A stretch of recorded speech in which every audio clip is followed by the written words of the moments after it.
Hi, everyone. This is Chijo. I'm the founder of Blockchain. Today, I will give a talk about building next generation DeFi platform. First of all, I would like to thank you, San Francisco Cisco Blockchain Week team organized this Unitize event. So here is the outline of today's presentation. First, I will give a short motivation why we want to build better DeFi platform. And then I will summarize some challenges we have observed these days for all kinds of DeFi platforms. Then I will explore the potential opportunities in developing a better platform and how we are able to contribute towards this better platform. And lastly, I will give a conclusion of today's talk. So everybody knows that right now, DeFi is a really fast-growing market. So about 3 months ago, the market total locked value in the DeFi contracts is just less than 500 million.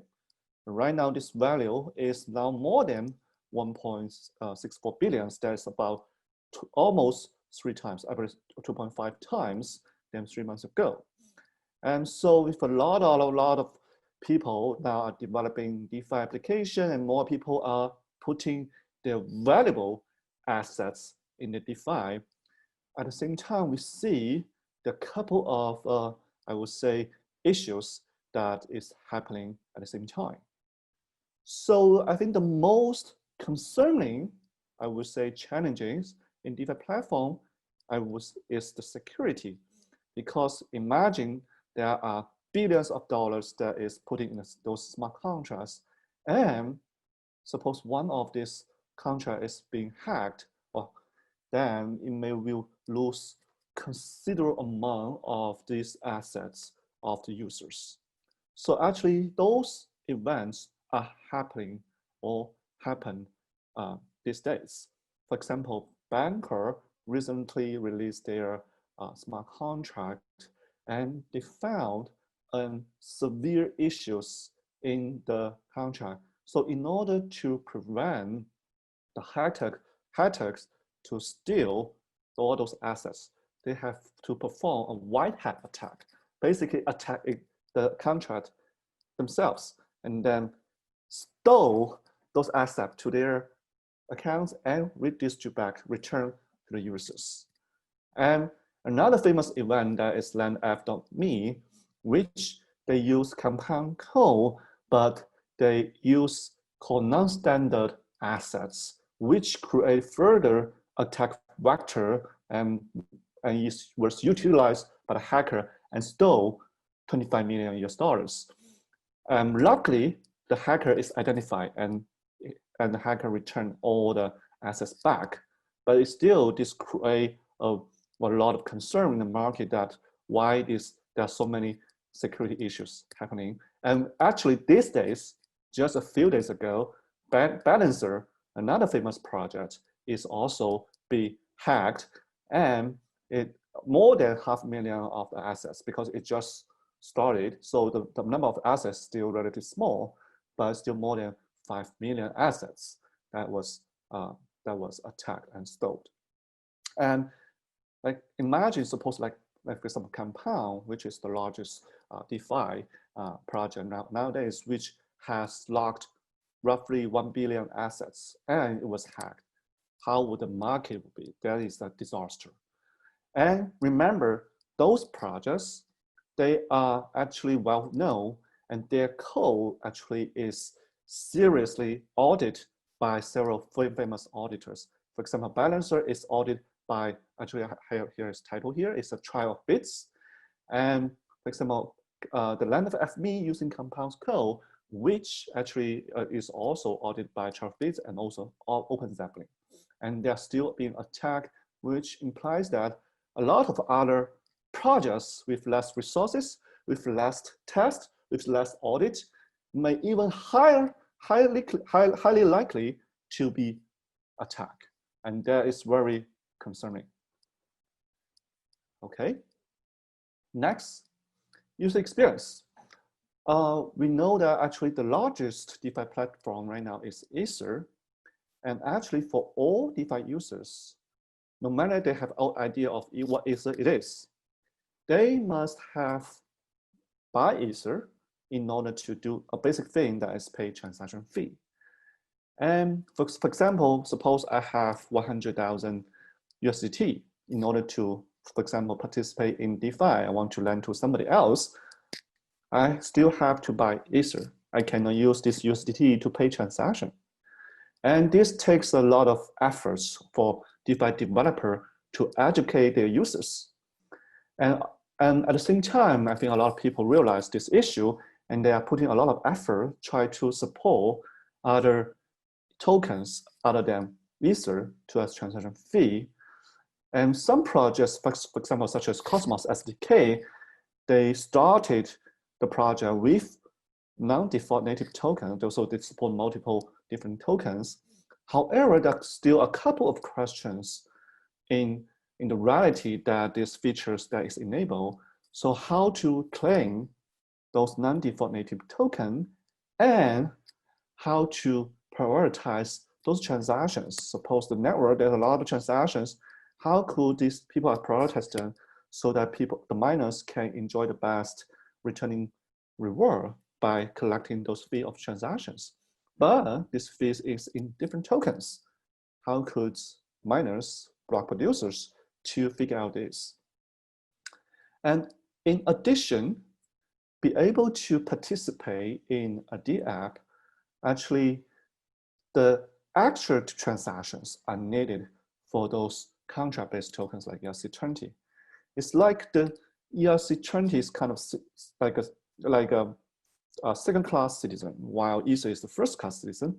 And in order to support this second-class citizen, so the users must submit a call approved transaction, which I will explain a more in details, and actually it causes several security concerns. But basically for each DApp, for example, Uniswap, Compound, for each ERC20, ERC, USDT, USDC, WBTC, the user must submit a so-called approved transaction for each DApp and each ERC20. And if one of the app is hacked, then all the assets, I will discuss detail, the assets not only in the contract, but also under the names of the user will also be in risk. So we saw this is a lot of challenging in this user experience-wise. But from user, you will just want everything to be as simple as possible, but still we need a lot of extra step, extra resources in order to support the DeFi activities. And lastly, there's a scalability. Actually, this is a very long story. So there's a lot of discussion. And so why scalability become more as a problem? So first of all, we know that now Ether, a lot of Ether and EOS or no matter other blockchains, Cosmos, Gaia, they are a single chain. So running all kinds of contract in a single chain does bring the value of called composability.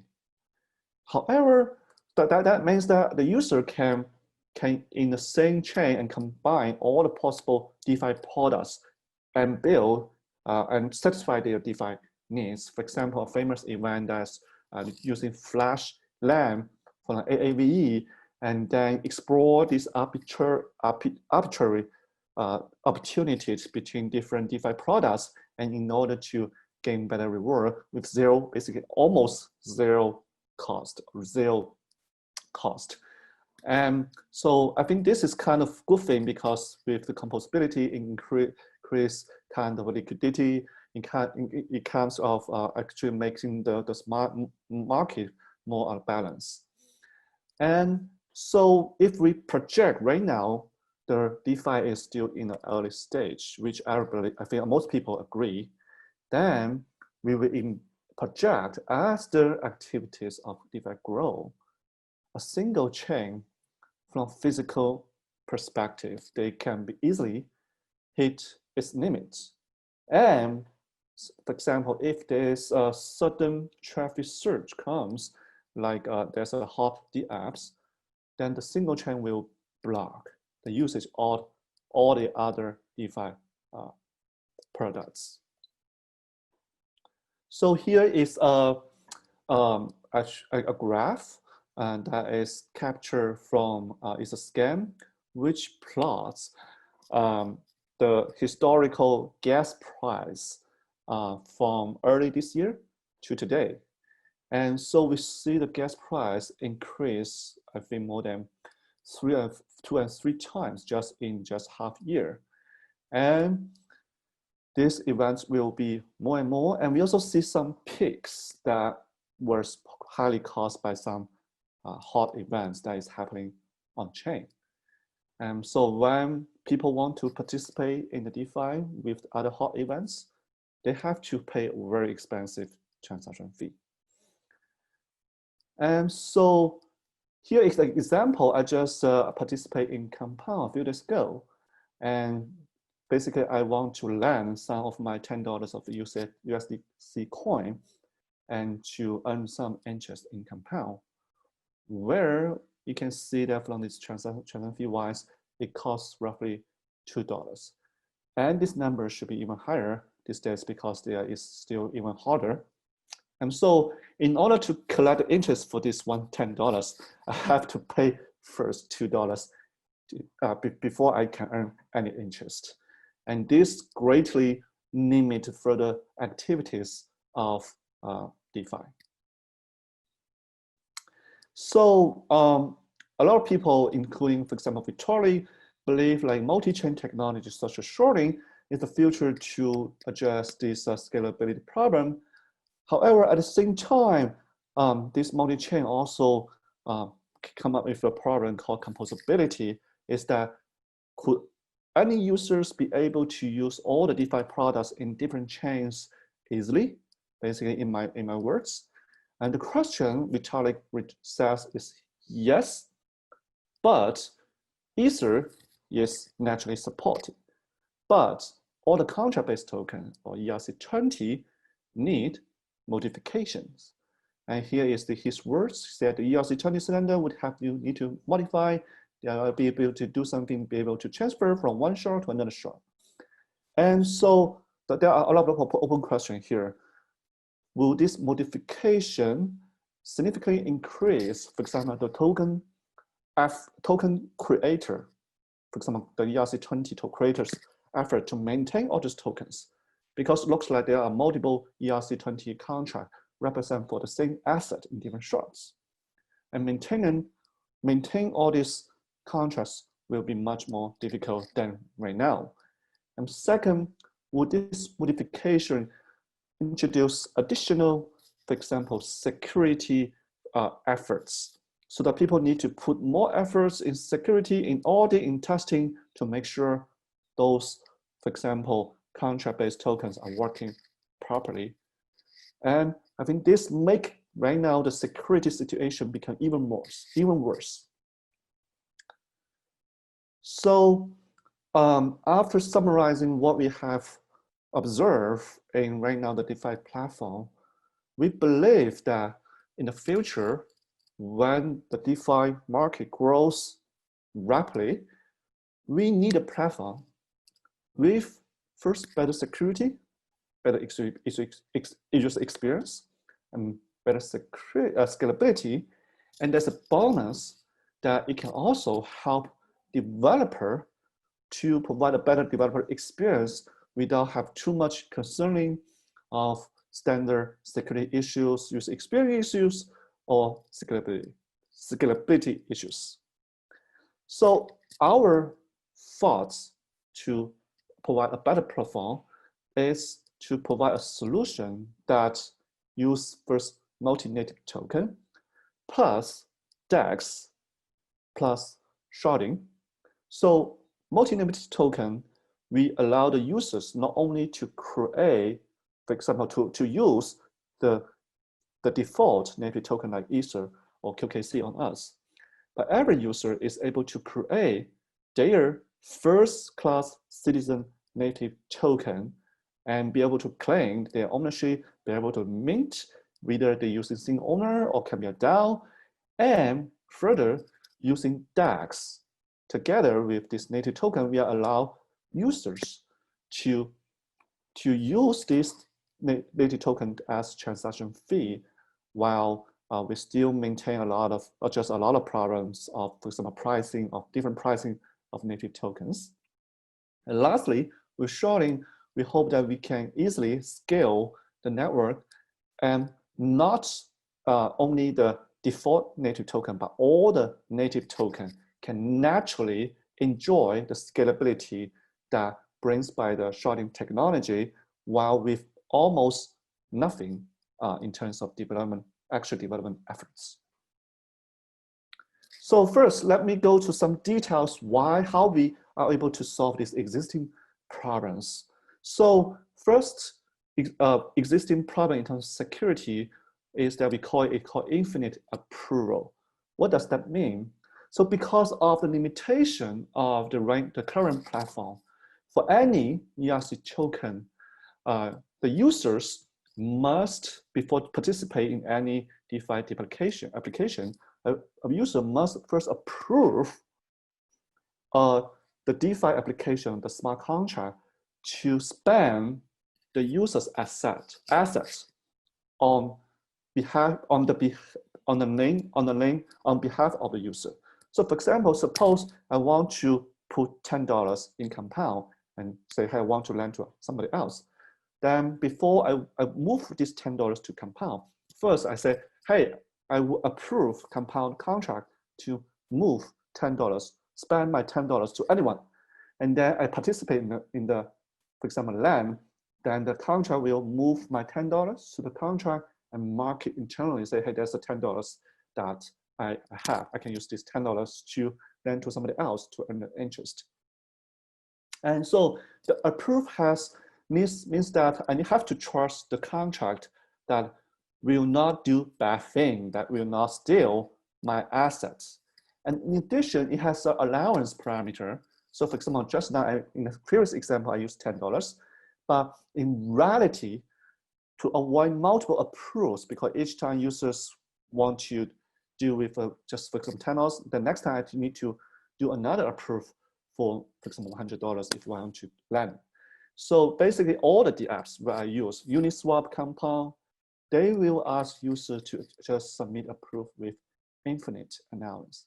That means the DApp is able to spend all my assets using another name, for example, USDC, even just in my account, not in the contract's account. So here is an example. When I submit, for example, before I participate in the Compound, so it will submit an approve with two parameters. So first parameter, which start with 3988, blah, blah, blah.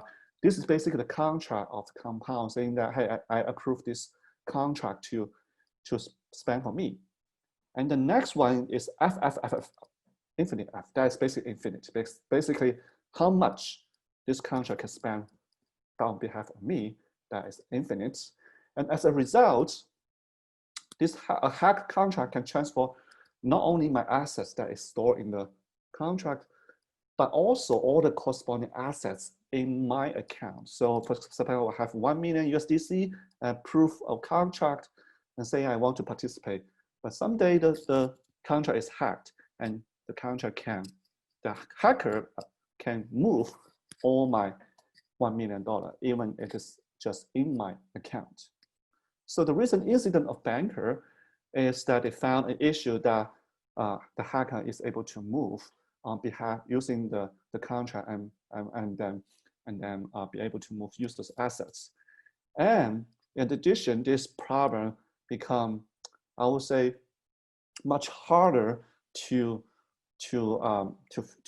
know unless you are being really attacked, because a few DApp provides a called unapproved operation that say, hey, I don't want to trust anyone that is be able to spend my assets on me, but actually a very few DApp provides that. And so another question is called a non-standard ERC token. So we saw that a lot of non-standard ERC token introduce extra features and create further security concerns. For example, ERC 777, we have the called emergency issue, which caused this DeFi called land.f.me attack, because this, although they use the heavily audited compound code. And even ERC20 tokens in themselves have bugs that may, for example, the main chain token has this bug, so they can issue infinitely. And so with the multi-native token we designed, we allow everybody to issue the first class tokens and use it to transfer between different contracts. So there's no approved operation. A user just sends its native token to participate in the app, and it will never risk the asset in the user account. And all the native tokens, they have standard behavior. So we don't need to worry about the further security implications of extra features and ERC20 token that brings, and eliminate a lot of reentrancy issue. Another thing that user experience is that we believe the future DeFi platform, it can allow user to use any native token as transaction fee and to eliminate for example, other token, for example, Ether, or all this education cost. But the concern is that we heard the default native tokens utility value. And here our answer is no. How we are able to do that? It basically, when we perform a transaction using other native token, the system will automatically swap it using a system-wide DEX. It can be implemented as a Uniswap, or it can be implemented in other kind of simplified DEX. And from a user perspective, it just pay any native token. But when the miner process this transaction, it will receive default gas token after swap. And this also helps the miners to identify those transactions with high values and put higher priority pack into transaction into the network. And lastly, better scalability. So native tokens are stored in the user's account. And so as long as we are able to move default native token like Ether between shards, which we try to give a comprehensive discussion on how to achieve that, then we are also able to move native token between different shards.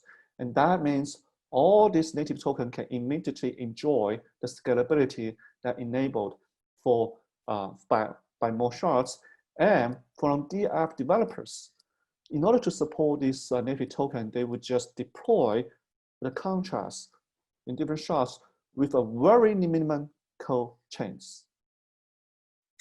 And so as I just mentioned, this all native token can enjoy increased scalability with more shards, just naturally. There's no extra work to do, just issue a native token, mint it, and scalability is done. Gradability is done. And we are also be able to move these tokens, so we're able to enable cross-shard composability. People can enjoy all the DeFi products in different shard chain very easily. And so we totally give a list of examples how to do this. So I won't go through details, and here is the link. And lastly, the bonus. Basically, right now we have a native token ERC and native token Ether and ERC20 tokens. And the developers need to basically put extra effort in order to support both sets of codes. So right-hand side is a source code of Compound. Actually, you can see that in order to support ERC20 and Ether, it has to provide two separate codes in order to make sure the system works correctly. And also, a lot of old DeFi, like MakerDAO, it starts with Ether first. And then when it migrates to using other ERC20 tokens, they have to do a lot of effort in terms of migration and create further concerns into security or arbitrage space, a lot of things. So you can read this story about how they replace their DAI with legacy DAI with that's called Psi. So as a summary, we are projecting that the needs of the next generation DeFi platform with better security, better experience, better scalability, and a balance in terms of better developer experience. And so our conclusion is that multi-native token with DEX plus sharding could be a really good solution. It provides better security by using standardized native token, and which avoids a lot of security pitfalls, as I just mentioned, infinite approval, non-standard ERC20, a re-entrancy issue, all kinds of this. From user experience-wise, with system-wise default DEX, it provides a way to exchange any default token, native token to default gas token. So the gas token still has its utility value as gas, so all the transactions still use it, but all the users of native token holders, they do not need to hold the gas token, and they can use any native token, USDT, USDC, as transaction fee. Just like we use it to pay, for example, Visa or Master. And lastly, next is scalability. Sharding enables scalability for native tokens. So for any native token, scalability just they can enjoy the benefit of scalability being by those sharding and be able to moving all the native tokens from different shards to another shard to another, from one shard to another shard. Then this DeFi composability is also enabled, so the people can use the token to participate all the DeFi products in different shard chains in the network. And lastly, well, with this native token, there's a very minimum code change is required for the existing code so that it can harvest all the benefits I just mentioned in terms of security, user experience, and scalability. And so this is the basically the last slides. Which actually have been working towards this direction since we start. And we are putting a lot of effort to make all those that is also be able to happen. So first, from security, we are now able to have all our users to issue and mint those native token.